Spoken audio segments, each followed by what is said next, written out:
Listen to your preferred news feeds with Odiogo.com. Transcripts from John McCain's Vietnam propaganda interviews.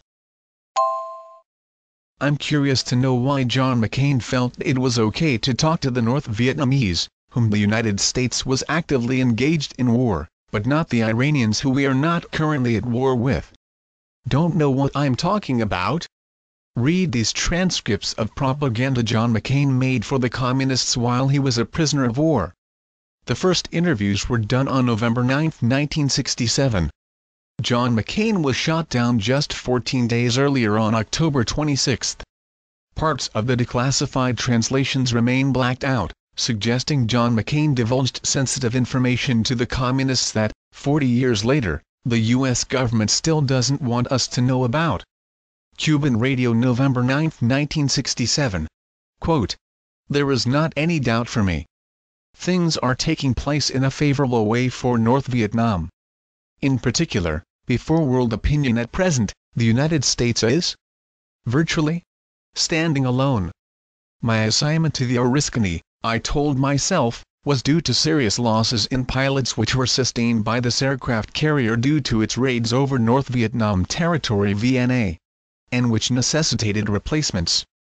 From 10 to 12 pilots were transferred like me from the Forestville to the Oriskany.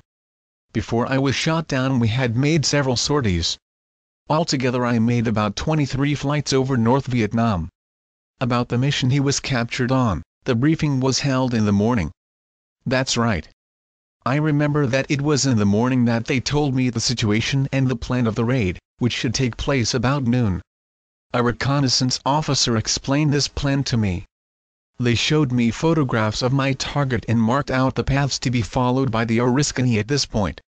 They pointed out to me a number of anti-aircraft positions near Hanoi and a number of possible rocket positions, the position of our rescue ships, the radio frequency, the composition of the flight, and so forth. Upon arrival near the target, our formation order, I would be number 3, and the chief of the formation, number 1. Each pilot would have to approach the target from a different direction, the choice of which would be left to unclear. While moving toward the target, we stumbled over a very dense network of fire, a very powerful riposte. A few rockets were seen. Our chief turned to approach the target and I followed him at a distance. At the time when I was preparing to drop my bombs, I did not know whether I could drop them because things were happening too fast. I heard a terrible explosion which shook my plane and sent it toward the group. It was hit so violently that I was thrown on my back and went straight toward the ground in this posture. I tried to pull the direction stick. Naturally I felt buffeting because my bailing out was made at the time when the plane was falling too fast. When the parachute opened I looked down and found out that I was going to fall into a lake. I was really lucky to be able to fall into a lake. All around me bombs were exploding while rockets and anti-aircraft shells were streaking through the sky. I hit the lake and went to the bottom. While trying to return to the surface, I was seized by Vietnamese and pushed to the bank of the lake. They disarmed me and brought me to prison. What do you think of Hanoi's fire barrage? Very intense, very accurate. When a fire barrage is so accurate, one has to reckon with it. You are excellent artilleryman.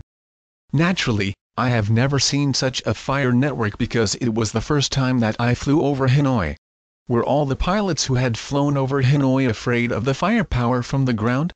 Yes, certainly. How lucky are those who do not have to come off into the Hanoi sector? Very dangerous. Because they could very well be shot down, hit, something that no one wants. When I arrived near my target I saw 2 rockets streaking by my side, and it was terrible to see. They flew very fast, very strongly. For me, there is no longer any doubt. Things are taking place in a favorable opinion. The United States at present seems to be standing alone, so much is its isolation." Unquote. I wish I could say that was it. I don't like John McCain, but as a veteran it sickens me nevertheless just to read propaganda that a member of the United States Armed Forces gives to the enemy. French reporter François Trellet, January 1968. Quote, My meeting with John Sidney McCain was certainly one of those meetings which will affect me most profoundly for the rest of my life. I had asked the North Vietnamese authorities to allow me to personally interrogate an American prisoner. They authorized me to do so. When night fell, they took me, without precautions or mystery, to a hospital near the Jalam airport reserved for the military. Passage omitted. John Sidney McCain is not an ordinary prisoner. His father is none other than Admiral Edmund John McCain, Commander-in-Chief of U.S. Naval Forces in Europe. Passage omitted. In a weak voice, he relates his story to me. I was carrying out a bombing mission, my 23rd raid, over Hanoi. It was then that I was hit.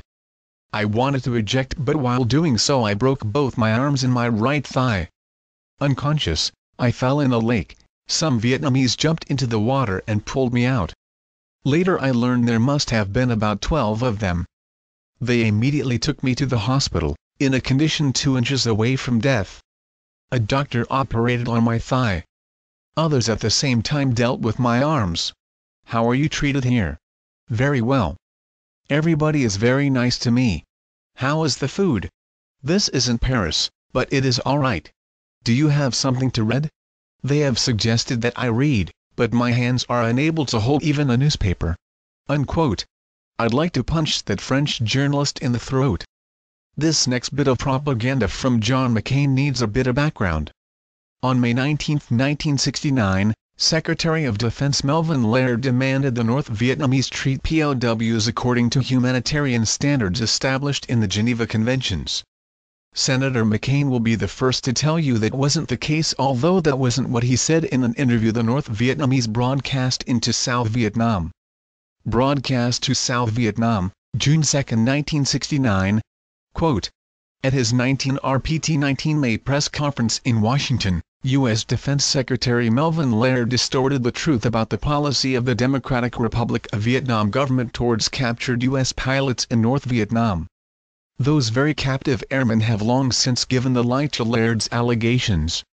Here is one of them, LCMDR John Sidney McCain, Service Number 624787 RPT 624787, USS Oriskany, speaking of the treatment he has been receiving.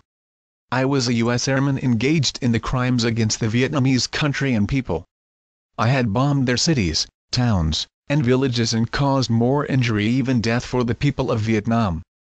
After I was captured I was taken from a hospital in Da Nang, where I received very good medical treatment. I was given an operation on my leg, which allowed me to walk again, and a cast from my right arm which was badly broken in 3 places. The doctors were very good and they knew a great deal about the practice of medicine. I remained in the hospital for some time. I regained much of my health and strength." Unquote. Funny, this sounds exactly like the same propaganda that John Kerry gave the North Vietnamese. The circumstances were a little bit different, but the fact that McCain uttered the words is disgusting. I know POWs have it hard, but there is a code of conduct for POWs and we were expected to conduct themselves according to that code if we were captured. This is a huge deal. He didn't slip up once. He did it repeatedly through his stay in Hanoi, including the final declassified document from the Department of Defense. Dr. Fernando Barrel for Cuban Media, January 24, 1970. Quote, the pilot interviewed is John Sidney McCain, son and grandson of American Navy admirals. His father, as the Yankee prisoner declared, is higher ranking than General Abrams, who commands the Yankee aggressor troops in South Vietnam. Despite this, Johnson gave orders directly to Abrams, passing over McCain's father, who has a long history of services of aggression in Korea, among other imperialist merits. As is seen, Lieutenant Commander John Sidney has a very good name. Following are the notes from Dr.